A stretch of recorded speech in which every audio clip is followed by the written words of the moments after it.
इसमें है कि वो इसे ले नहीं रहा।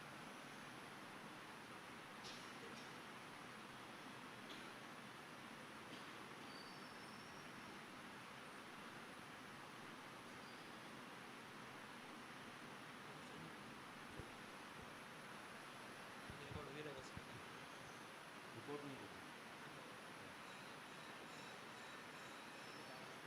हाँ, लाया भी नहीं है, तो क्या है?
श्री महावीराय नमः। ओम गुरुवे नमः। श्री परंपराचार्य गुरुदेव खड़तर गच्छाधिपति जैनाचार्य 1008 श्री पूज्य श्री जिनचंद्र सूरी जी महाराज साहेब के चरण कमलों में हम सभी का नमन वंदन। यतीश अमृत सुंदर जी महाराज साहेब को नमन। आप सभी धार्मिक आत्माओं को मेरा हृदय से प्रणाम। वैराग्य भावना का स्वाध्याय चल रहा था।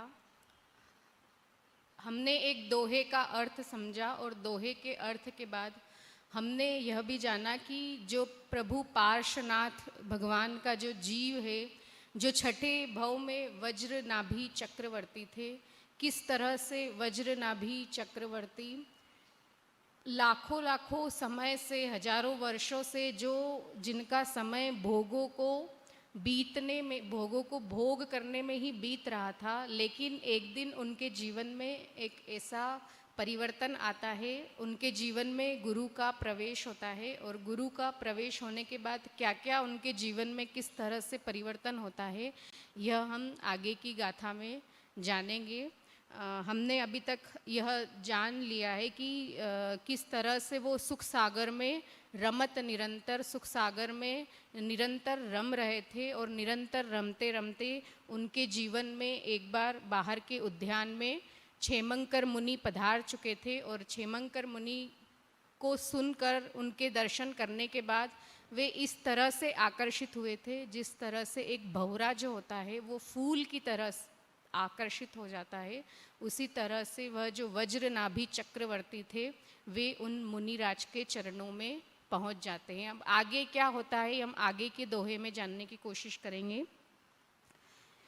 तीन प्रदक्षिण दे सिर नायो, कर पूजा थुति कीनी, साधु समीप विनय कर बैठ्यो, चरणन में दीठी दीनी, गुरु उपदेशो धर्म शिरोमणि, सुन राजा वैरागे,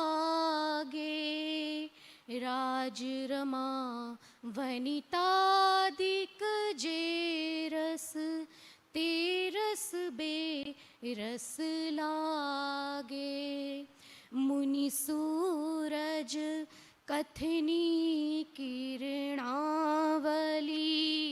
लगत भरम बुद्धि भागी, भवतन भोग स्वरूप विचार्यो, परम धर्म अनुरागी, इह संसार महावन भीतर, भरमत और नावे, जामन मरण जरा दुख देहे, जीव महा दुख पावे। तो आगे की गाथा में यह बता रहे हैं कि तीन प्रदक्षिण दे सिरनायो, कर पूजा थुति कीनी। जो वज्र नाभि चक्रवर्ती वे क्षेमंकर मुनि भगवान के पास चले जाते हैं और जाने के बाद यहाँ पर उनके विनय धर्म को प्रस्तुत किया जा रहा है कि जब हम किसी गुरु भगवंत के पास जाते हैं तो हमें किस तरह से जाना होता है। यह विधि यहाँ पर बतलाई जा रही है कि तीन प्रदक्षिण, उनकी तीन वंदना की, 3 बार वंदना किया और उसके बाद उन्होंने दे सिर नायो, उसके बाद उन्होंने अपना सिर जो है नमाया, सिर जो है झुकाया और उसके बाद कह रहे हैं कि कर पूजा थुति कीनी। उसके बाद उन्होंने उनकी पूजा करना चालू किया, उनकी स्तुति करना चालू की और उसके बाद वे साधु के समीप जाकर विनय पूर्वक बैठ गए। विनय का कितना उत्कृष्ट उदाहरण यहाँ पर दिया जा रहा है कि जो 6 खंड के चक्रवर्ती है, उन 6 खंड के चक्रवर्ती राजा के द्वारा किस तरह से कितना विनय धर्म प्रस्तुत किया जा रहा है। और हम भी जब भी किसी गुरु भगवान के पास जाते हैं या जो भी किसी वैरागी जीव के पास जाते हैं तो हम सर्वप्रथम जाकर क्या करते हैं, हम उनकी वंदना करते हैं और वंदना करने के बाद एक सूत्र बोलते हैं, इच्छामि खमास्मणो वंदियुम जावणिज्याय निस्सिह्याय मथेण वंदामी। यह 7 पद का जो एक सूत्र है, इस सूत्र के द्वारा हम गुरु की वंदना करना चालू करते हैं। तो कह रहे हैं कि इच्छामी, इच्छामी मतलब क्या होता है? इच्छामी, इच्छा अहम, मेरी यह इच्छा है। इच्छामी का मतलब होता है कि मेरी यह इच्छा है, मैं यह चाहता हूँ। आगे कह रहे हैं खमास मणो। खमास मणो मतलब क्या होता है? क्षमा स्मरणो, क्षमा स्मरणो, क्षमा स्मरणो, क्षमा स्मरणो यानी क्षमा श्रमण। हे क्षमा श्रमण, मैं आपसे यह चाहता हूँ। क्या चाहता हूँ? वंदना करके मैं क्या चाहता हूँ? तो कह रहे हैं कि इच्छामी क्षमा स्मरणो वंदियुम, मैं आपकी वंदना कर रहा हूँ। और वंदना करके क्या चाह रहा हूँ? जावणिज्याय। जावणिज्याय मतलब क्या होता है? मेरी इच्छा के अनुरूप, मेरी जितनी शक्ति है, मेरी जितना सामर्थ्य है, उस सामर्थ्य और उस शक्ति के स्वरूप क्या चाहता हूँ? तो आगे कह रहे हैं जावणिज्याय निस्सिह्याय। निस्सिह्याय मतलब तो आप सभी जानते हैं कि निस्सिह्याय कब कब हम बोलते हैं? जब भी हम मंदिर में प्रवेश करते हैं तो प्रवेश करने के सबसे स्टार्टिंग में हम क्या बोलते हैं? निस्सिह्याय। निस्सिह्याय का मतलब क्या होता है? निस्सिह्याय मतलब कि हे प्रभु, अब मैं आपके दरबार में प्रवेश कर रहा हूँ, तो मैं इस संसार से अब थोड़ी देर के लिए मैं आपके सानिध्य में आ चुका हूँ। इसलिए जो जितने भी समय मैं इस मंदिर में रहूँगा, आपके सानिध्य में रहूँगा, उतने समय के लिए मैं संसार का त्याग कर देता हूँ। मेरे भीतर जो भी संसार की यादें हैं, जो भी रिश्तों की यादें हैं, जो भी मैं कार्य करता आ रहा हूँ इस संसार में, उन सारे कार्यों को, उन सारी यादों को, उन सारी सोच को मैं इस मंदिर से बाहर छोड़कर आ रहा हूँ और मैं मंदिर में प्रवेश कर रहा हूँ। जितनी भी देर मैं आपके सानिध्य में रहूँगा, मैं उतनी देर केवल आपकी वितरागता के मार्ग पर बढ़ने का ही प्रयास करूँगा। इसलिए हम जब भी मंदिर जाते हैं तो सबसे पहली विधि मंदिर में क्या करते हैं? हम निस्सिह्याय बोलते हैं। और इसीलिए हम गुरु के दरबार में भी आते हैं तो गुरु के दरबार में गुरु की वंदना करते हैं तो सबसे पहला सूत्र हम यही बोलते हैं निस्सिह्याय, कि हे गुरु, मैं आपके चरणों में आ गया हूँ। अब चरणों में आ गया हूँ तो अब मैं क्या कर रहा हूँ? निस्सिह्याय। जितने भी समय मैं आपके गुरु चरणों में रहूँगा, उतने समय मैं केवल आपकी बातों पर ध्यान दूंगा। इस संसार की जो भी बातें हैं, जो भी यादें या जो भी मैं कार्य करता आया हूँ, जो भी मेरे कर्तव्य है संसार के, मैं उन सारे कर्तव्यों को थोड़ी देर के लिए निस्सिह्याय मैं उनसे छोड़ दे रहा हूँ। कितना गहरा अर्थ है निस्सिह्याय का। जब भी हम कोई सूत्र बोलते हैं, उस सूत्र के अंदर बहुत गहरे अर्थ छुपे हुए होते हैं। तो यहाँ पर निस्सिह्याय का यही मतलब होता है कि इच्छामी क्षमा स्मरणो वंदियुम जावणिज्याय निस्सिह्याय। आगे कह रहे हैं मथेण वंदामी। इस तरह से मैं मथेण वंदामी, मैं आपको 5 अंग झुकाकर, दोनों घुटने, दोनों हाथ और एक सिर, अपना मस्तक, 5 अंग झुकाकर मैं आपके चरणों में वंदना करता हूँ और क्षमा भी मांगता हूँ। किस चीज़ की क्षमा मांगता हूँ? कि हे प्रभो, हे गुरु, मैं अभी संसारी जीव हूँ। निश्चित रूप से मैंने निस्सिह्याय शब्द बोलकर ये पचकांड तो ले लिया है कि मैं इस संसार से कुछ समय के लिए दूर रह रहा हूँ, निवृत्त हो जा रहा हूँ, जितने समय भी आपके सानिध्य में हूँ। लेकिन उसके बावजूद भी मेरे भीतर वो संस्कार अभी विद्यमान है कि जो आप मुझे साधना सिखाने वाले हैं, जो आप मुझे उपदेश देने वाले हैं, हो सकता है मेरे भीतर कुछ समय के लिए बाहर की दुनिया की यादें फिर से आ जाए। तो यदि वे यादें मेरे भीतर आ जाती है, मैं वापस संसार में चला जाता हूँ, तो मैं उसके लिए आपसे क्या कर रहा हूँ? क्षमा मांग रहा हूँ। इस तरह से इच्छामी क्षमा स्मरणों का अर्थ यहाँ पर हमने जाना। और जब भी हम सत्य साधना के शिविर में जाते हैं तो हम सत्य साधना के शिविर में जब प्रवेश करते हैं तो सर्वप्रथम हमें क्या कराया जाता है? वहाँ पर समर्पण कराया जाता है। उन 5 समर्पण में भी यही इच्छामी क्षमा स्मरणों की ही बातें दोहराई जाती है। यहाँ पर प्राकृत भाषा का सहारा लिया गया है और वहाँ पर हिंदी भाषा में हम क्या करवाते हैं? समर्पण करवाते हैं कि अब मैं 10 दिन के लिए, हे गुरु, हे सत्य साधना की विधि, मैं 10 दिन के लिए क्या करता हूँ? 10 दिन इसी कैंपस में रहूँगा और इस कैंपस के बाहर आना जाना मेरा बंद है। कितनी गहरी बात, जो इच्छामि खमास्मरणों में बात कही जा रही है वही बात सत्य साधना के शिविरों में अनुभव के द्वारा करवाया जा रहा है। तो आगे यहाँ पर यही कहा जा रहा है कि जो वज्रनाभि चक्रवर्ती हैं वे विनय धर्म को प्रस्तुत करते हैं, 3 प्रदक्षिणा देते हैं, उनकी वंदना करते हैं और आगे क्या कह रहे हैं, गुरु उपदेश धर्म शिरोमणि, गुरु उपदेश धर्म शिरोमणि। उसके बाद जब वह विनय करके उनके चरणों में बैठ जाते हैं तो उसके बाद क्या होता है, गुरु अपना उपदेश शुरू करते हैं। कैसा उपदेश था? प्रथम उपदेश वे वज्रनाभि चक्रवर्ती अपने जीवन में सुनते हैं और पहले ही उपदेश में क्या होता है, और वह जो उपदेश दिया जा रहा है किसके द्वारा दिया जा रहा है, धर्म शिरोमणि, जो धर्म के सिरताज है, जो धर्म के शिरोमणि है, उन शिरोमणि व्यक्ति के द्वारा, उन शिरोमणि आचार्य के पास के मुख से यह उपदेश दिया जा रहा है। और आगे कह रहे हैं सुनी राजा वैरागे, सुनी राजा वैरागे। जैसे ही उपदेश के शब्द उन वज्रनाभि चक्रवर्ती के कानों में पड़ते हैं वैसे ही उनके भीतर वैराग्य जागने लगता है। कभी कभी विचार आता है कि क्या ऐसा उपदेश दिया होगा, क्या उपदेश दिया होगा, यही उपदेश दिया होगा जो आज के समय में भी सारे गुरु भगवंत हमें देते हैं। संसार का स्वरूप क्या है, देह का स्वरूप क्या है, किस तरह से हमें संसार में रहना है, इस संसार का स्वरूप क्या है, यही उपदेश बार बार हर मुनि भगवंत देते रहते हैं। लेकिन जिसका काल जब पकता है, एक छोटी सी चिंगारी भी उसके भीतर आमूल चूल परिवर्तन कर देती है। आपने सुना होगा, इतिहास के उदाहरण सुने होंगे कि किसी व्यक्ति ने अपना एक सफ़ेद बाल देखा और वैराग्य पा लिया, किसी व्यक्ति ने बादलों का बिछड़ना देखा और क्या हुआ, वे वैरागी हो गए, किसी ने किसी की मृत्यु देखी और क्या हो गया, वैरागी हो गए। तो हम ये घटनाएं तो अपने जीवन में देखते ही रहते हैं, लेकिन कब कौन सी घटना किसके जीवन में आमूल चूल परिवर्तन कर देती है कहा नहीं जा सकता है। तो बिल्कुल छोटी सी घटना थी, बिल्कुल छोटा सा उपदेश था, लेकिन छोटे से उपदेश ने ही उन वज्रनाभि चक्रवर्ती के जीवन में परिवर्तन कर दिया।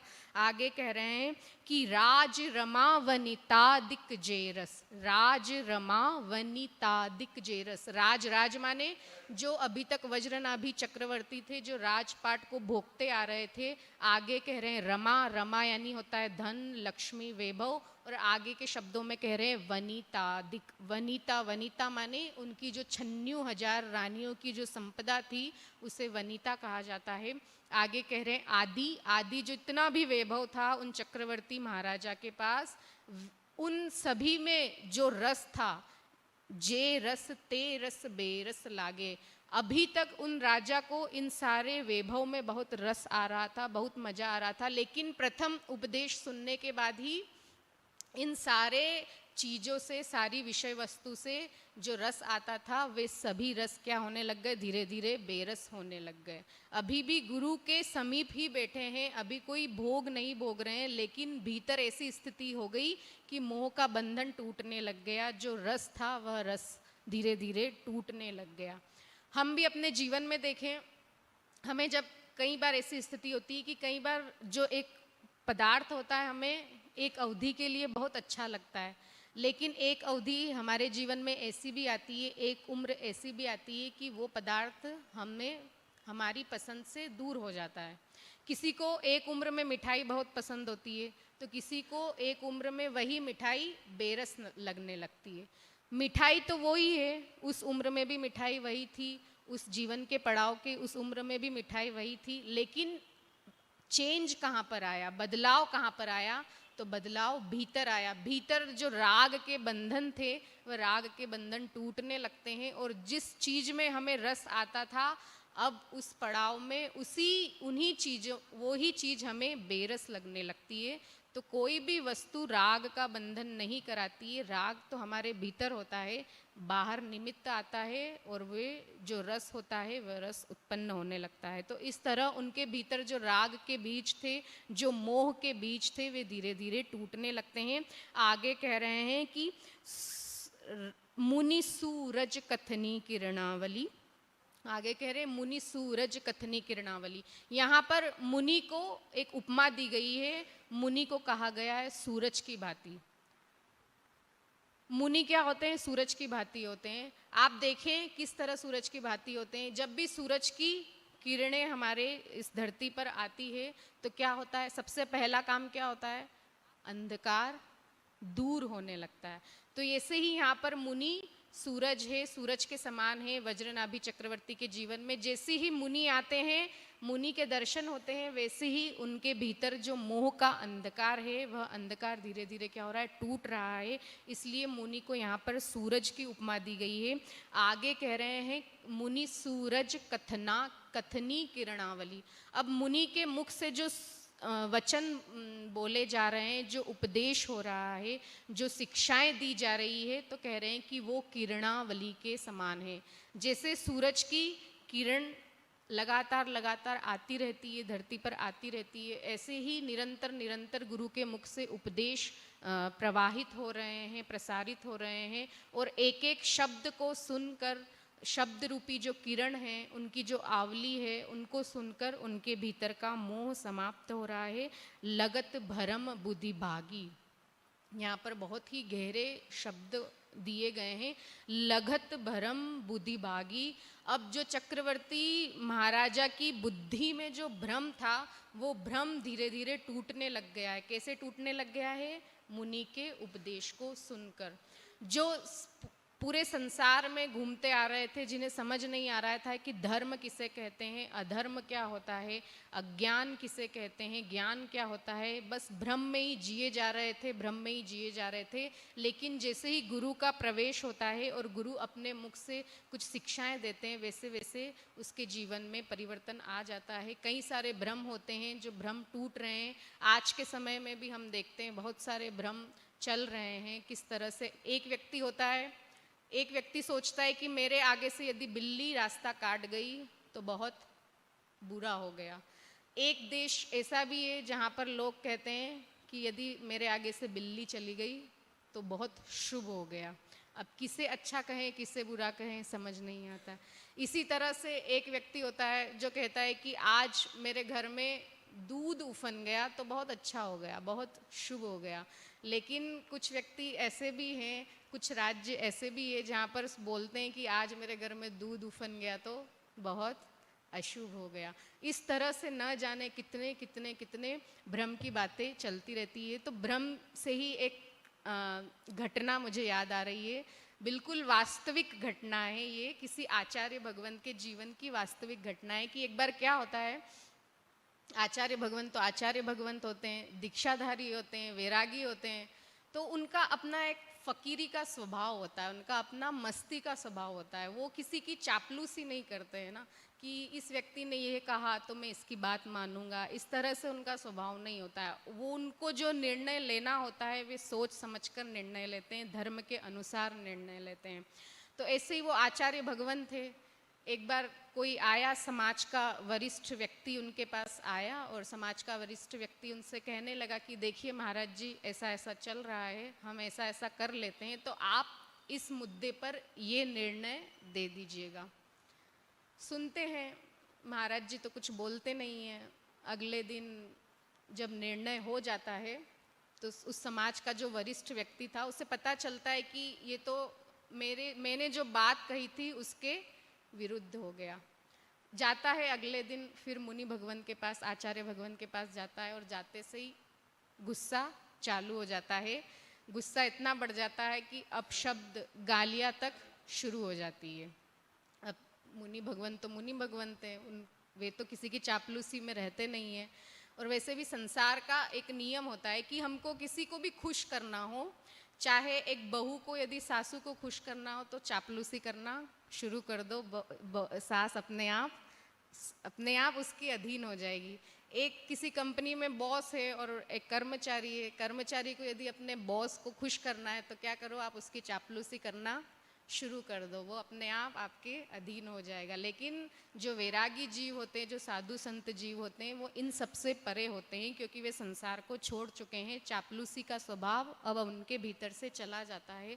तो ऐसे ही गुरु भगवान थे, तो वे गालियाँ, सामने से गालियाँ आ रही थी और गालियाँ देते देते जो वरिष्ठ जन था उसने अपने मुख से बोल दिया कि मुनि महाराज, आपका मुख देखने वाले को तो नरक मिले, आपका मुख जो देखे उसे तो क्या हो, नरक मिले। अब मुनि भगवंत को तो कैसे भी इस विवाद को समाप्त करना था, तो उन्होंने कहा अच्छा तो मैं तुम्हें आशीर्वाद देता हूँ कि तुम्हारे मुख देखने वाले को स्वर्ग मिले। अब ये सुनना था तो वो तो एकदम खुश हो गया कि ये क्या बोल दिए। अब तो झगड़ा वहीं समाप्त हो गया। लेकिन आगे फिर मुनि भगवंत ने बोला कि आज से मैं तो स्वर्ग में जाऊंगा क्योंकि मैंने तुम्हारा मुख देखा, और तुम नरक में जाओगे क्योंकि तुमने मेरा मुख देखा। तो ऐसे ही भ्रम की बातें चलती रहती है कि हम भी अपने जीवन में देखते रहते हैं, कई बार देखते रहते हैं कि एक बार कई व्यक्ति इसी भ्रम में जीता है कि आज मैंने इसका मुख देख लिया, आज मैंने इसका मुख देख लिया, तो मेरा आज का दिन तो क्या हो गया, बर्बाद हो गया। और आज मैंने इसका मुख देखा तो मेरा क्या है, आज का पूरा दिन अच्छा बीतेगा। इस तरह से कई भ्रम की बातें चलती रहती है। इस तरह जो भ्रम की बातें उन वज्रनाभि चक्रवर्ती के जीवन में भी थी, लेकिन जैसे ही गुरु का उपदेश सुना ये सारे भ्रम टूटने लगे। और आगे क्या होता है, भव तन भोग स्वरूप विचार्यो। उपदेश सुनते सुनते उनके भीतर भव माने संसार का स्वरूप दिखने लग गया। तन माने शरीर, इस शरीर का क्या स्वरूप है यह भी समझने लग गया। शरीर कब धोखा दे देगा पता नहीं। आगे कह रहे हैं भोग, जो विषय भोग है उस विषय भोग से क्या क्या हानि होती है इसका भी स्वरूप वे विचारने लग गए। और विचार करते करते क्या हुआ, परम धर्म अनुरागी।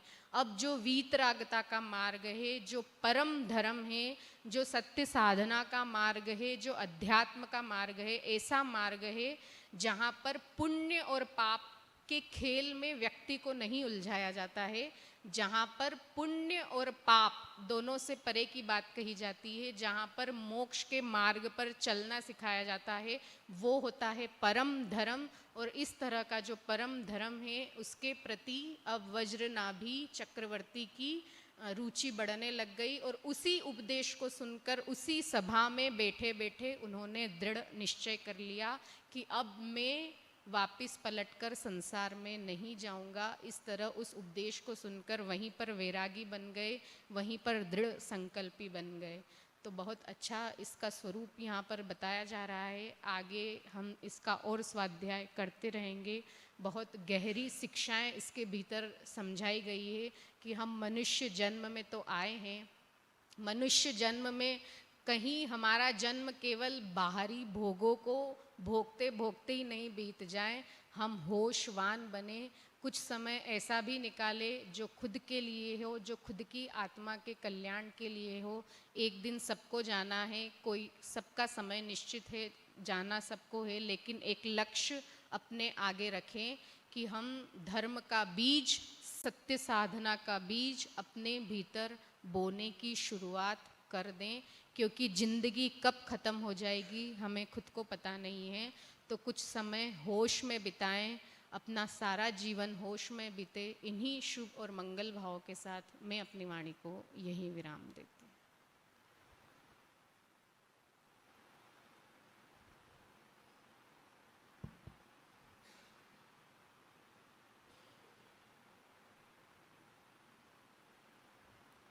पन्नगे च सुरेन्द्रे च कौशिके पादसंस्पृशि निर्विशेष मनस्काय श्री वीर स्वामिने नमः। श्री महावीर स्वामिने नमः। पन्नगे च सुरेन्द्रे च कौशिके पाद संस्पृशि। पन्नगे च सुरेन्द्रे च कौशिके पाद संस्पृशि। भगवान महावीर के चरण में देवताओं के राजा देवादिदेव इंद्र सुरेंद्र भी आते हैं, और भगवान महावीर के चरण में चंड कौशिक सर्प भी आता है।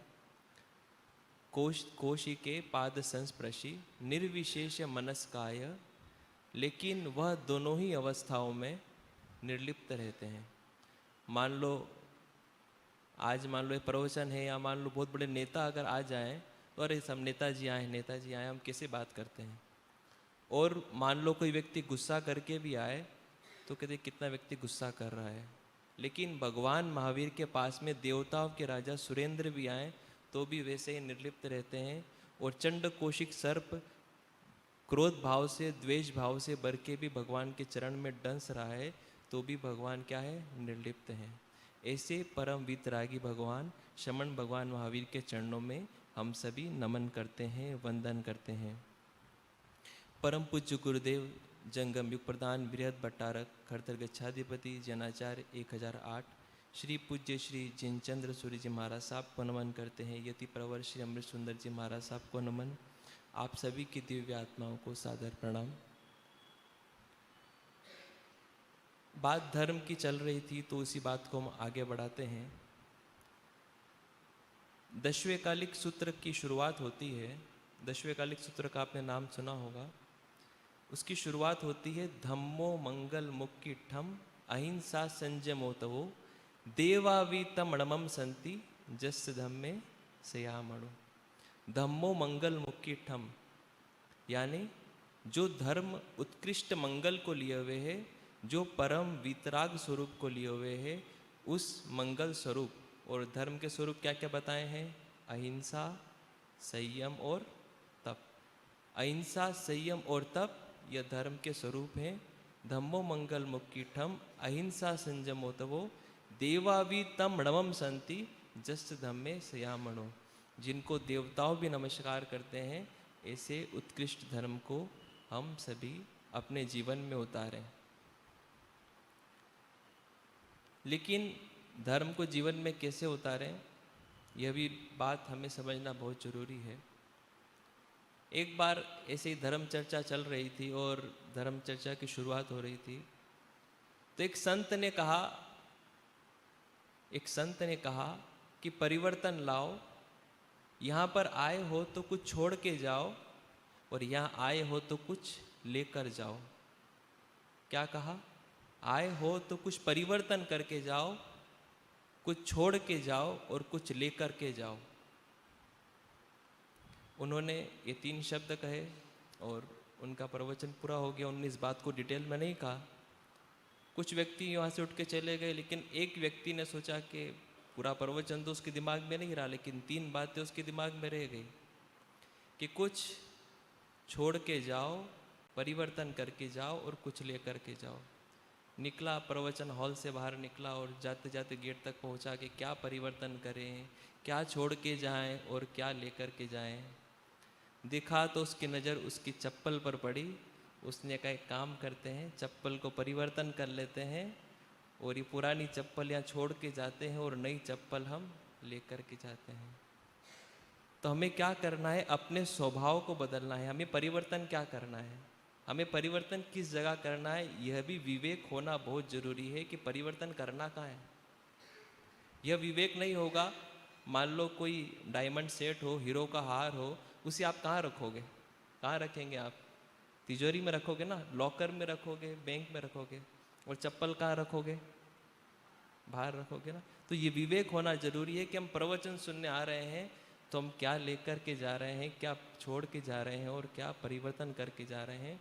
परिवर्तन अपने स्वभाव में करना है, बुराइयों को छोड़ना है और अच्छाइयों को यहाँ से लेकर के जाना है। ये 3 मंत्र हैं, ये आप हमेशा से अपने मस्तिष्क में बिठा लीजिए कि हमें क्या लेकर के जाना है, क्या छोड़ के जाना है और क्या परिवर्तन करके जाना है। आज हर व्यक्ति दुखी है, हर व्यक्ति परेशान है। आज हर व्यक्ति अपनी लाइफ को सेट करने में लगा है। क्या सेट करने में लगा है? टीवी सेट करने में लगा है, घर में सोफ़ा सेट करने में लगा है, डाइनिंग सेट। क्या क्या सेट होते हैं आप बता सकते हैं? आप तो जानते हैं, डाइनिंग सेट है, सोफ़ा सेट है, टीवी सेट है।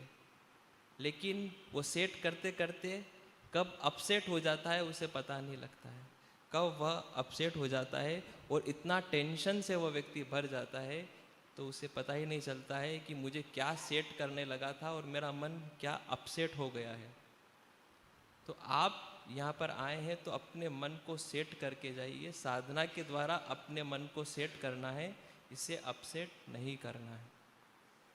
कहते हैं, किसको कहते हैं? हाँ, क्रोध करने। जहाँ मान लो गुस्सा आया तो क्या करेंगे? उस कुंभ भवन में क्या करेंगे? निकाल देंगे। तो पुराने ज़माने में क्या होता था कि गुस्सा आया तो चलो वहाँ उस कूप भवन में जाके हम अपना गुस्सा निकाल देंगे। लेकिन आज क्या होता है, हम बनाते हैं बड़े बड़े बंगले बनाते हैं, उसमें क्या करते हैं, बड़ा हॉल होना चाहिए, बढ़िया बेडरूम होना चाहिए, लिफ्ट बढ़िया होना चाहिए, बच्चों का रूम अलग होना चाहिए, किचन अलग होना चाहिए। लेकिन कोप भवन बनाते हो क्या आप लोग? बनाने की क्या ज़रूरत है? हमें तो जहाँ ठीक लगेगा वहाँ कर लेंगे, जहाँ ठीक लगेगा वहाँ गुस्सा कर लेंगे। लेकिन पहले के व्यक्ति क्या कहते थे? कोप भवन में जाके गुस्सा करते थे। हम सुन रहे थे समकित प्रभा जी महाराज सब कह रहे थे ना अभी क्रोध के बारे में, कहाँ क्रोध करना चाहिए। कहानी सुनी थी ना आपने अभी, क्या थी कहानी? संत के ऊपर जाके भी वह क्या कर रहा है, व्यक्ति गुस्सा कर रहा है। क्या स्थिति आ गई है?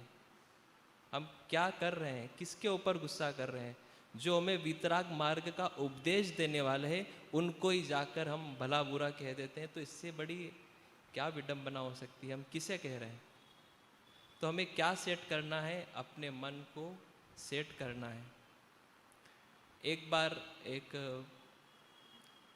व्यक्ति था और घर गृहस्थी में उलझा हुआ था, ऑफिस से बड़ा टेंशन भर में आता था। तो घर में आया तो बहुत गुस्से में अपने कभी अपनी पत्नी पे गुस्सा करता, कभी अपने बच्चों पे गुस्सा करने लग जाता। अब गुस्सा कर रहा है तो घर वाले भी सोचते हैं इससे बात मत करो भाई, ये तो बहुत गुस्सा करने वाला है, रहने दो, अभी वो टेंशन से घर में आया है। कोई व्यक्ति उससे बात करना ही नहीं चाहता था। एक दिन हुआ, वह अकेला बैठा हुआ था घर में और घर की डोर बेल बजी, और डोर बेल बजी, बोले कौन आया है? एकदम गुस्से से देखा तो एक साधु आए हैं। क्यों आए हो यहाँ पे? जाओ यहाँ से। बोले मैंने तो कुछ बोला ही नहीं, तुम इतना गुस्सा क्यों करते हो? बोले मुझे गुस्सा आ जाता है, मुझे गुस्सा आ जाता है। तो साधु ने कहा कि तुम्हें गुस्सा आता है तो चलो मेरे पास एक दवाई है, मैं तुम्हें एक दवाई देता हूँ। बोले हाँ महाराज बिल्कुल आप दवाई दे दीजिए, मैं भी चाहता हूँ कि मुझे गुस्से से छुटकारा पाना है, मुझे क्रोध से छुटकारा पाना है। बोले ये लो दवाई, जब भी गुस्सा आए इस दवाई को ले लेना और 15 मिनट तक जो है बोलना नहीं है। इस दवाई का असर क्या होगा, अगर बोलोगे तो इसका दवाई का असर खत्म हो जाएगा। बोले ठीक है बिल्कुल ऐसा ही करूँगा। जब भी उसको गुस्सा आता वो व्यक्ति दवाई ले लेता और 15 मिनट तक कुछ बोलता नहीं, और उसके बाद उसका गुस्सा क्या होता है, शांत हो जाता है। ऐसे बहुत दिन निकल जाते हैं। उसको फिर संत मिलते हैं, बोले महाराज आपने इतनी बढ़िया दवाई बताई है, इतनी अच्छी दवाई बताई है कि मेरा गुस्सा बहुत कम हो गया है, मैं गुस्सा कर ही नहीं रहा हूँ। तो संत ने कहा कि वो कोई दवाई नहीं थी, वो मात्र पानी था। ये इसीलिए था कि तुम उस टाइम थोड़ा सा पानी पी लो तो 15 मिनट तक तुम अगर मौन रहोगे तो ऑटोमेटिक ही तुम्हारा गुस्सा क्या होगा, शांत हो जाएगा। तो जब हम साधना करते हैं तो साधना में सबसे पहले क्या कहते हैं, महाराज साहब क्या कर रहे थे, सबको क्या करते हैं, 10 दिन के लिए मौन, पूरी तरीके से मौन, इशारों में भी नहीं, संकेतों से भी नहीं, लिख कर के भी नहीं, हाव भाव से भी नहीं, पूरी तरीके से मौन रहना है। और मौन रहकर क्या करना है, अपने मन को साधना में लगाना है। तो सबसे बड़ा पहली बात बताई गई है कि हमें मौन रहना है। प्राय हम देखते हैं, हम सामायिक करते हैं, प्रतिक्रमण करते हैं तो संकेतों में बात कर लेते हैं, ये चलता है, आगे खिसक जाओ, थोड़ा सा पीछे खिसक जाओ। तो हमें सामायिक भी करना है तो कैसे करना है, मौन पूर्वक करना है। कोई पास में किसी से कोई बात भी कर रहा है तो हमें क्या करना है, कम से कम सामायिक के टाइम में तो मौन रह सकते हैं ना, तो हमें मौन का पालन पूरी तरीके से दृढ़ता से करना चाहिए, दृढ़ संकल्प लेके। तो सबसे पहली बात मौन रहना चाहिए। एक बार एक व्यक्ति, बहुत धनी व्यक्ति था और खूब उसका व्यापार धंधा था, और व्यापार धंधा इतना अच्छा था कि उसके पास कई हेलीकॉप्टर, कई मर्सिडीज, कई गाड़ियाँ थी और गाड़ियाँ थी, और लेकिन मन से जो है वो बहुत परेशान था। और इतना, ये रियल घटना है, कई न्यूज़पेपर में आई थी पहले, कि इतना परेशान था कि इतना टेंशन से भर गया कि उसने अपना हेलीकॉप्टर लिया और हेलीकॉप्टर से उसने क्या करी, छलांग लगा दी, सुसाइड कर लिया। तो क्या धन का होना उतना जरूरी है? धन के साथ में ध्यान, धर्म कहते हैं ना, धर्म के साथ में क्या होना चाहिए? ध्यान भी होना चाहिए, और धन के साथ में धर्म भी होना चाहिए। तो इसीलिए कहा गया है कि धम्मो मंगल मुक्किठम, धर्म जो है सबका मंगल करने वाला है, सबका भला करने वाला है, सबका कल्याण करने वाला है। धम्मो मंगल मुक्किठम अहिंसा संयमोतवो देवावितमणमम संति जस्य धम्मे सया मणो। एक बार घर की घटना है, सास बहू की आज बात चल रही थी, संकित प्रभा जी कह रहे थे, तो मैं भी एक सास बहू की एक घटना आपको सुना देता हूँ। एक बार एक भिखारी आया और भीख मांगने लग गया। तो बहू ने क्या करा कि रोटी रखी थी और रोटी ले जाके क्या की, उस भिखारी को दे दी। अब भिखारी गेट के बाहर निकल ही रहा था जब तक सासू जी आ रही थी मंदिर से, और बोले कहाँ से आए हो? बोले आपके घर से रोटी लेकर। बोले चलो अंदर, चलो अंदर। बोले क्या बात है? बोले चलो वापस दो रोटी, वापस रखो। बोले कैसी लेडीज है, कितना गुस्सा कर रही है। दिया उसने वापस, और रोटी वापस उसने रख दी। सासू जी गई और वापस रोटी ली और वापस भिखारी को दे दी। तो भिखारी ने पूछा, माता जी आपने पहले मुझसे रोटी ली है, वापस आपने क्यों दे दी है? बोले घर की बड़ी मैं हूं या ये है? सासू मैं हूं या ये है? घर की बड़ी मैं हूं या ये है? तो ये बात जो होती है, हम छोटी छोटी बातों में कहाँ कहाँ अपना समय बर्बाद कर रहे हैं। छोटी छोटी घटनाओं से हम देखिए कितना अपने मन को खराब कर रहे हैं। तो आप सभी मन को सुधारने की विद्या में लग जाइए, सत्य साधनाओं को अपने जीवन में अपनाइए, क्योंकि हमें अपने मन को सुधारना है। एक कांच की बोतल भी हो, और बोतल को अगर बाहर से अगर कितना ही साफ कर देंगे और गंदगी उसके भीतर है तो साफ होगा क्या? बाहर से आप साफ करोगे, हमें भीतर से साफ करना है बोतल को। तो हमारे मन को हमें साफ करना है। बाहर से हम शरीर को कितना ही चमका लेंगे, कितना ही इस पे ब्यूटी पार्लर जाके प्रोडक्ट लगवा लोगे आप, लेकिन अगर मन ठीक नहीं है तो मेकअप भी सब क्या होगा, खराब होगा। तो आप सभी अपने मन को सुधारने की विद्या में लग जाएं, सत्य साधना को अपने जीवन में अपनाएं, और धीरे धीरे उससे आपका गुस्सा कम होने लगेगा, आपका मन शांत होने लगेगा, आपके विकार कम होने लगेंगे, आप बंधनों से छुटकारा पाने लगेंगे। तो आप सभी साधना के मार्ग पे बढ़े इन्हीं मंगल और शुभ भावनाओं के साथ। ओम गुरुवे नमः।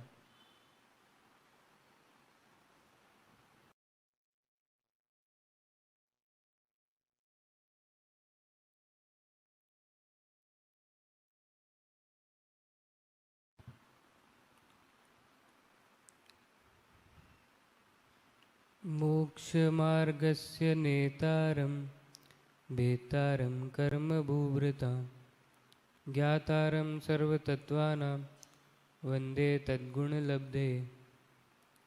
परम पूज्य भगवान श्री महावीर स्वामी के चरणों में नमन और वंदन। परम पूज्य गुरुदेव श्री पूज्य जी श्री जिनचंद्र सूर्य जी महाराज साहब जी के चरणों में नमन और वंदन। आप सभी साधक साधिकाओं को सादर प्रणाम। बंधुओं, आप लोग यहाँ आते हैं सामायिक करने के लिए, साथ में सत्य साधना के बारे में भी सुनते हैं। तो जैसे यहाँ सत्य साधना के ऊपर बात चल रही थी, इसी के ऊपर मैं भी कुछ कहना चाहूँगा। बंधुओं, सबसे पहले तो जो है धर्म की शुरुआत होती है तो बाहर की चीज़ों से ही शुरुआत होती है। पहले बाहर के हम काम करते हैं, भगवान की पूजा, गुरुजनों की सेवा, ये सब बाहर के काम करते हैं। उसके बाद ही जो है हम धर्म के मार्ग पे आगे बढ़ते हैं और हम जो क्या कहते हैं अंदर की सफाई का जो काम है वो करने लग जाते हैं। आप लोग सभी मंदिर जाते हैं, पूजा आरती सब करते हैं, और मंदिर जाते हैं और पूजा आरती करते हैं, ये सब तो बाहर के काम हो गए। और ये सब करना तो ध्यान साधना का काम किया जाता है, सत्य साधना का काम किया जाता है। तो हम लोग जैसे मंदिर जाते हैं और वहाँ पे हम जो है अपने भगवान, जिन भी भगवान पे हमारी श्रद्धा होती है उनकी हम पूजा करते हैं। तो पूजा हम करते क्यों हैं? हम करते इसलिए हैं ताकि हम वो जो भगवान जो सामने है, जिनकी हम पूजा कर रहे हैं, हम भी उनकी तरह ही बन जाएं। इसलिए ही हम पूजा करते हैं। जो हमारे आराध्य होते हैं, जो हमारे श्रद्धा के स्रोत होते हैं, उनकी हम पूजा इसलिए करते हैं ताकि हम उनके जैसे बन जाएं। और बंधुओं, जब हमारे भगवान इतने ज़्यादा इतने ऊंची स्थिति को प्राप्त किए हुए हैं, जो संसार के किसी भी तरह के दुख से पूरी तरह से मुक्त हैं, संसार में किसी भी तरह का अशांति से मुक्त हैं, ऐसे भगवान जब हमें प्राप्त हैं तो हमें फिर और कहीं जाने की ज़रूरत ही क्या है। हम सब देखते हैं कि भगवान महावीर ने अपने जीवन में कितनी तरह से जो है साधना किया, कितनी तरह से खुद भी साधना किया, दूसरों को भी साधना का मार्ग बताया। और ये हम पे कितनी बड़ी कृपा है भगवान महावीर की कि उन्होंने जो खुद साधना की वो हमें भी दी साधना। भगवान महावीर ने मतलब उनके हम जब गुणों को देखते हैं तो देखते हैं कि उनमें कितना ज्ञान था, कितना ज़्यादा ज्ञान था कि वो उनके समझ शरण में संसार के सारे प्राणी आते थे। सिर्फ मनुष्य ही नहीं, देव, नारकी, तिर्यंच, मतलब जानवर, पशु, सारे प्राणी उनके समझ शरण में आते थे। और भगवान महावीर सबको उपदेश देते थे और सभी प्राणी जो है उनके उपदेशों को जो है अपने अपने भाषा में समझ भी लेते थे और उस हिसाब से सारे प्राणी काम भी करते थे। तो भगवान महावीर की तो हम सब पे बहुत ज़्यादा कृपा है। और उन्होंने उपदेश क्या दिया? उन्होंने उपदेश यही दिया कि जियो और जीने दो, मतलब खुद भी जो है अहिंसा का पालन करो और दूसरों को भी जो है किसी तरह का दुख मत पहुंचाओ, किसी तरह की अशांति मत पहुंचाओ। तो हमें भी उनके मार्ग पे चलना चाहिए। और भगवान महावीर का जो समय था आज से 2500 साल पहले का समय था, पर उसके बाद भी आज तक उनके जो भी उपदेश हैं वो आज तक हमारे काम में आ पा रहे हैं, हम उनके बताए हुए मार्ग पे चल पा रहे हैं। पर क्या होता है कि हम सुनते बहुत हैं उनके उपदेशों को और उनके हिसाब से जो है अपने जीवन को ढालने की भी कोशिश करते हैं, पर बाहर की जो है मन को भटकाने वाली चीज़ें इतनी ज़्यादा होती हैं कि हमारा मन जो है भटक ही जाता है। आज के समय में तो कितनी सारी चीज़ें हो गई हैं, टीवी भी है, इंटरनेट भी है, फ़ोन भी है, मोबाइल फ़ोन सब कुछ है, कंप्यूटर है। तो क्या आदमी उन सब में इतना ज़्यादा उलझ जाता है कि धर्म के काम में जो है अपना टाइम नहीं लगा पाता। मतलब आजकल तो ऐसा हो गया है कि लोग कुछ भी करते हैं तो सबसे पहले अपना फ़ोटो डाल देते हैं इंटरनेट में। एक तो ऐसी घटना आई थी कि कोई व्यक्ति जो आत्महत्या कर रहा था, आत्महत्या करने से भी पहले अपना एक फ़ोटो खींच के डाल दिया और उसके बाद आत्महत्या किया। तो मतलब इस तरह से आज के टाइम पे मन को भटकाने की स्थिति आ गई है। और इन सब से होता क्या, हमारे जो है पाप कर्म ही बढ़ते हैं, मन की अशांति बढ़ती है। अब इंटरनेट में आप देखेंगे तो बेकार की चीज़ें बहुत मिल जाएंगी, काम की चीज़ें कितनी मिलेंगी। आप अगर YouTube देखते हैं या कुछ भी देखते हैं तो उनमें इतने तो बेकार के वीडियो बहुत मिल जाएंगे कि आप पूरा दिन उनके पीछे अपना मतलब ख़राब कर सकते हैं और कुछ फ़ायदा भी नहीं है वो करके। और पर काम की चीज़ कितनी मिलेगी। लोग जो है अपने कितने सारे काम छोड़ के जो है इन सब चीज़ों में लगाते हैं। तो सबसे पहले ज़रूरी है कि बंधुओं हम अपने आप को जो है इन चीज़ों से पहले तो थोड़ा इन चीज़ों से दूर रखें। जैसे कि अपने जीवन में हम एक नियम बनाए कि हम अपने फ़ोन को इतनी देर यूज़ करेंगे, इंटरनेट को इतनी देर यूज़ करेंगे, ऐसा नियम बनाए तो जाके हमारा उनसे जो है थोड़ी निवृत्ति होगी, हम उनसे थोड़ा मुक्त होंगे। और जब उनसे मुक्त होंगे तभी तो हम सही अर्थों में धर्म के रास्ते पे चल पाएंगे। धर्म का रास्ता है क्या? मन को शांत करने का रास्ता है, मन की शांति को पाने का रास्ता है। और मन की शांति तभी हो सकती है, जैसे कहा है गीता में भी कहा है कि विषया विनिवर्तन्ते निराहारस्य देहिनः विश्वर्जम रसोप्यस्य परम दृष्ट्वा निवर्तते, मतलब कि विषयों को सिर्फ छोड़ के जो है आप अपने मन को सुख और शांति नहीं दे सकते। मन को सुख और शांति कैसे मिल सकती है? जब आप ध्यान करते हैं, साधना करते हैं, जब आप साधना करके उसमें कहा है कि आत्मा का साक्षात्कार कर लेते हैं, उसके बाद ही जो है इन विषयों से जो है हमारी आसक्ति छूटती है और मन की शांति मिलती है। तो अगर हमें सही अर्थों में मन की शांति को पाना है, धर्म के मार्ग पे चलना है, तो सबसे पहले इन विषयों को तो त्याग करना ही पड़ेगा। और विषयों को त्याग करने का मार्ग क्या है? वो है धर्म का मार्ग। भगवान महावीर ने भी वही कहा है। जैसे अभी सुमति सुंदर जी भी बता रहे थे कि धम्मो मंगल मुक्किठम, क्या कहा है कि धम्मो मंगल मुक्किठम अहिंसा संयमो तवो देवावीतम नमनसंति जस्य धम्मे सयामणो। तो क्या कह रहे हैं कि धर्म जो है मंगलों में सबसे उत्कृष्ट मंगल है, मतलब सबसे ऊंचा मंगल है। और उसका लक्षण क्या है? अहिंसा, संयम और तप, ये तीन उसके लक्षण हैं कि अहिंसा का पालन करना, संयम का पालन करना कि अर्थात कि विषयों के प्रति, बाहर की चीज़ों के प्रति अपने मन को नहीं लेके जाना, और तप करना। तप करना क्या कि कर्मों की निर्जरा करना, कर्मों से खुद को मुक्त करना। तो धर्म का तो यही स्वरूप है। और करने के लिए काम भी हम सभी मनुष्यों का यही है कि हम धर्म के मार्ग पे चलें। धर्म के मार्ग पे कैसे चल सकते हैं? जब हम अहिंसा के मार्ग पे चलेंगे। अहिंसा क्या है कि किसी को भी दुख नहीं पहुंचाना, जिसे हम सदाचार भी कहते हैं। 5 सदाचार होते हैं, अहिंसा, सत्य, अचौर्य, ब्रह्मचर्य, अपरिग्रह, 5 सदाचार होते हैं। इन 5 सदाचारों का पालन करना। और फिर संयम। संयम क्या है? मन की शांति को प्राप्त करने के लिए ध्यान करना। ध्यान से ही संयम होता है। जब हम ध्यान करते हैं तो बाहर के विषयों से हम अपने आप को वापस अपने अंदर ले लेते हैं, और मतलब बाहर की चीज़ों में अपने मन को नहीं लेके जाते। इस तरह से जो है हमारा मन शांत होने लगता है। और फिर तप करने का मार्ग बताया। तप क्या होता है? उससे जो है कर्मों की निर्जरा होती है, कर्म क्षय होते हैं। तो इस तरह से जो है हम अगर जीवन में कुछ करने का तो यही काम है। एक बार की बात है कि एक गांव था, मतलब क्या कहते हैं, पाटलिपुत्र ही था। वहाँ पे जो है पहले के समय में राजा श्रेणिक रहते थे। राजा श्रेणिक और उनकी रानी जो है क्या कहते हैं, अपने महल पे बैठ के जो है बाहर देख रहे थे, क्या कहते हैं, खिड़की के बाहर। तो उस समय क्या है, बाहर में बहुत ज़्यादा बारिश हो रही थी, एकदम जो है पानी का बाढ़ आया हुआ था। तो राजा और श्रेणिक और रानी जो है बाहर देख रहे थे।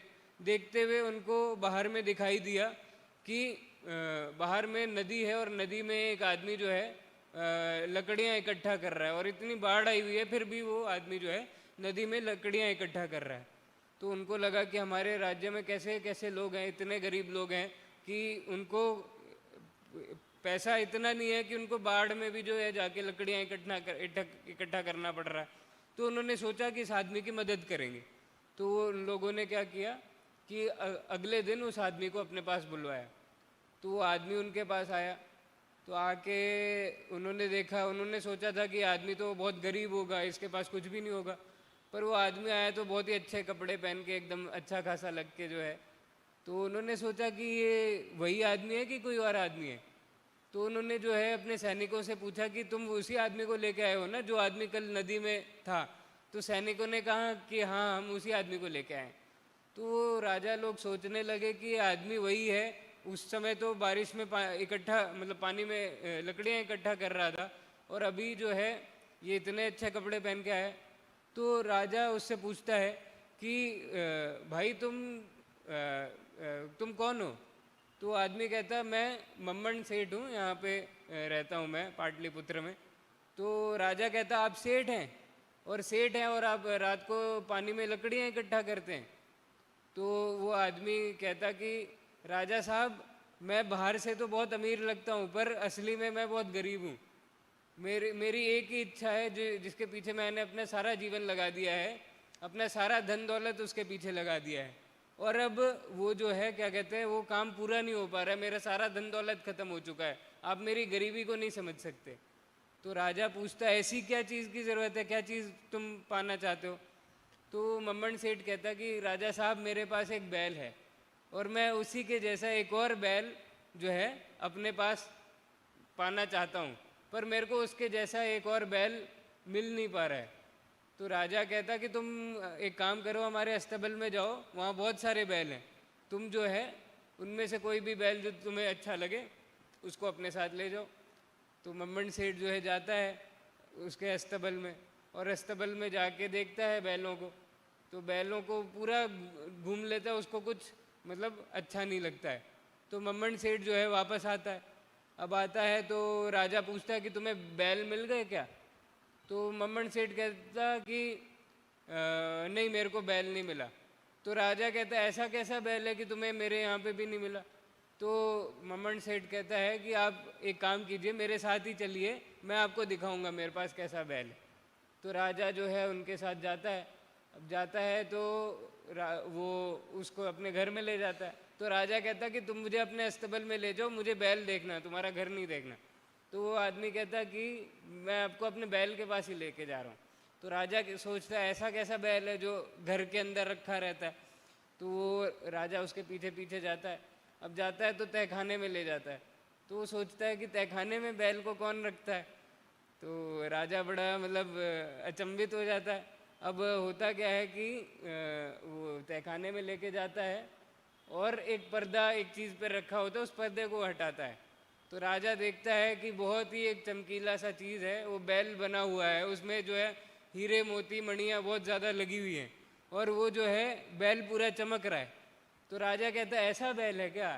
तो वो कहता हाँ ऐसा बैल है। तो राजा बोलता तो इसके जैसा एक और चाहिए तुम्हें?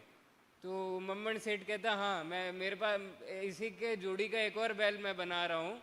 और वो उस दूसरे बैल को दिखाता है वो भी बैल जो है पूरा वैसे का वैसे ही बना हुआ है, पर उसका एक कान जो है थोड़ा सा बचा रह गया। तो मम्मन सेठ कहता कि राजा साहब, मैं इसका एक और जोड़ी का बैल बना रहा हूँ, मैं अपनी सारी धन दौलत इस पे लगा दी है, बस एक इसका कान बचा रह गया, और उसको बनाने के लिए जो है मेरे पास धन नहीं है। तो राजा देख के सोचता है कि लोग कैसी कैसी बेकार की चीज़ों में अपना सारा जीवन लगा देते हैं।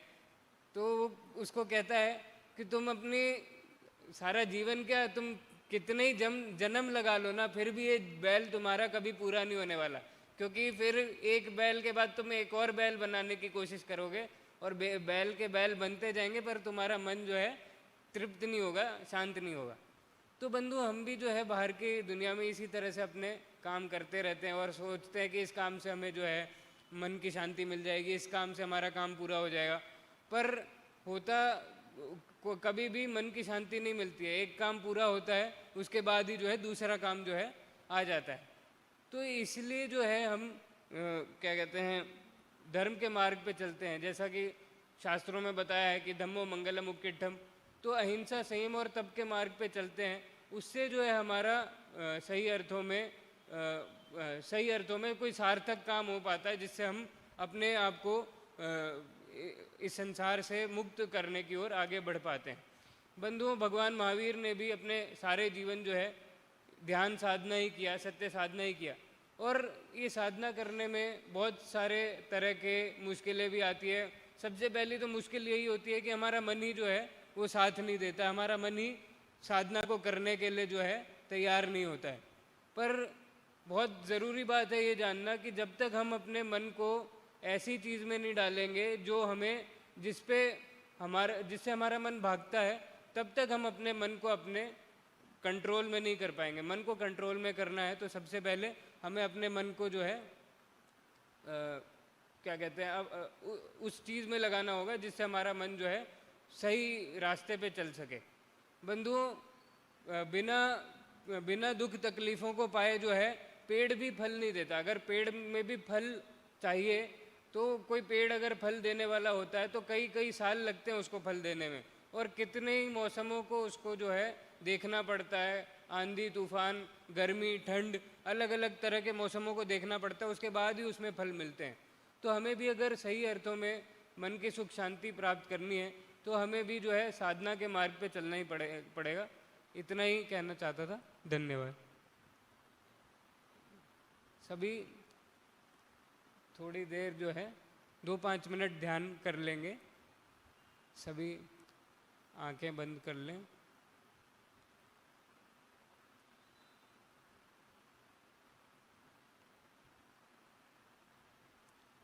अपना सारा ध्यान मूंछों के स्थान पर टिकाएं। मूंछों के स्थान पे जो भी महसूस हो रहा है उसे महसूस कर रहे हैं। पूरा शरीर पूरी तरह से रिलैक्स रहे। हाथ पैर कहीं पे भी किसी भी तरह का कोई खिंचाव या तनाव नहीं हो।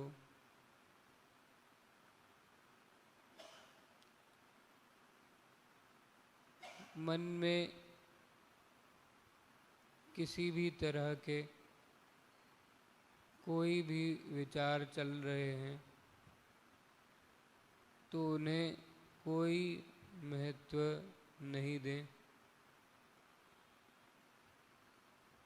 अपना सारा ध्यान मूंछों के स्थान पर टिकाते रहें।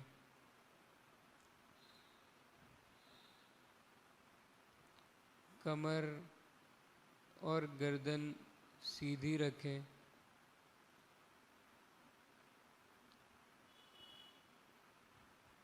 मूंछों के स्थान से ही सांस अंदर आता है और मूंछों के स्थान से ही होकर सांस बाहर जाता है। हम अपने मन को मूंछों के स्थान पे टिकाएंगे तो सांस के आने जाने का हमें पता लगने लगेगा।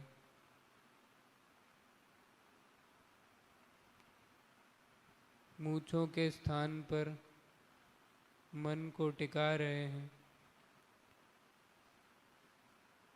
और सांस के आने का पता लग रहा है तो जान रहे हैं कि सांस आ रहा है। सांस के जाने का पता लग रहा है तो जान रहे हैं कि सांस जा रहा है।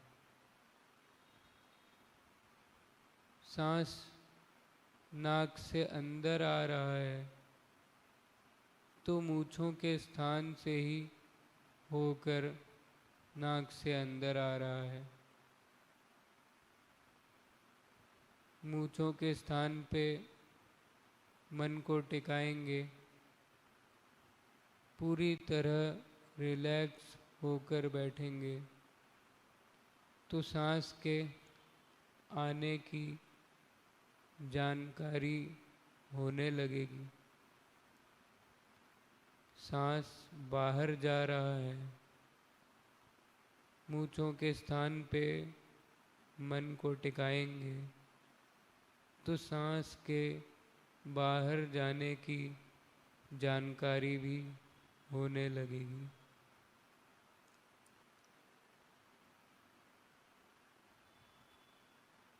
अगर सांस के आने जाने की जानकारी नहीं हो रही है तो मन को मूंछों के स्थान पर टिकाने की कोशिश करते रहें।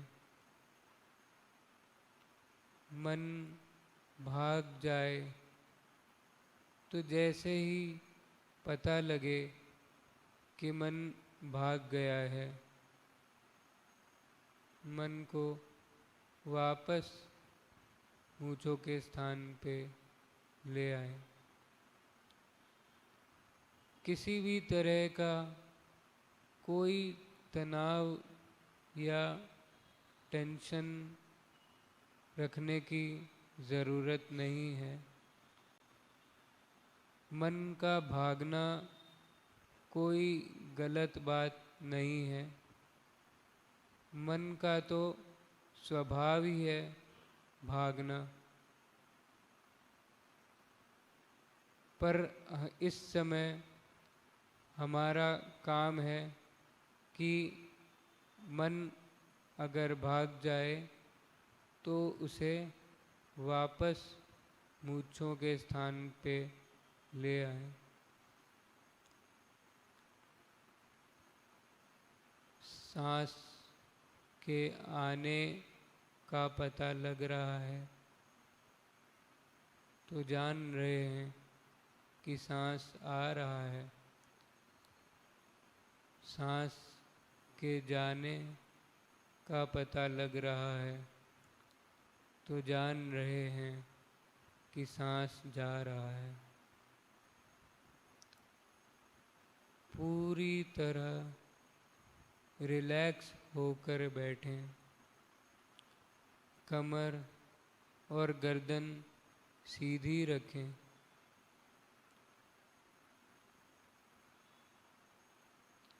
अब सभी के लिए मंगल कामना करें। सभी अपने मन में सोचें कि सबका भला हो, सबका मंगल हो, सबका कल्याण हो, सभी सुखी रहें। सभी अपने मन में सोचें कि सभी प्राणी निर्भय हों, निर्वैर हों, निर्लेप हों। अब सभी अपनी आंखें खोल लें।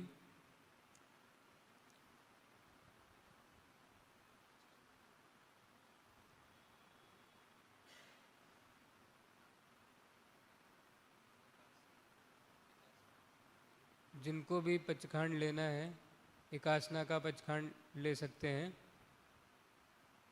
पोरिसिम साढ़ पोरिसिम व पच्चखाई उग्गय सूर्य चौवीहंपी आहारम असणम पाणम खाइमम सैमम अनथणा भोगिणम सहसागारणम सागारी पच्छन्न कालिणम दिशा मोहिणम साहुवेणेणम सब समाहिवत्ती आगारिणम एकासनम व्यासनम व पच्चखाई द्विहम तिविहंपी आहारम असणम पाणम खाइमम सैमम अनथणा भोगिणम सहसागारिणम सागारी आगारिणम औंटण पसारिणम गुरु भुट्ठाणिणम पारिठावणी आगारिणम महत्तरागारणम सब समाहिवत्ती आगारणम वो से रही। उपवास का तिविहार सूर्य उग्गय अभ्भत तट्ठम पच्च खाई तिविहंपी आहारम असणम खाइमम साइमम अनथणा भोगिणम सहसागारिणम पाणहार पोरसिम साढ़ पोरसिम पुरीमड्डम अवड्डम व पच्च खाई पाणहार पोरसिम साढ़ पोरसिम पुरीमड्डम अवड्डम व पच्च खाई अनथणा भोगिणम सहसागारिणम अनथणा भोगिणम सहसागारिणम पच्छन्न कालिणम दिशा मोहिणम साहुवेणेणम सब समाहिवती आगरणम वो सी रही।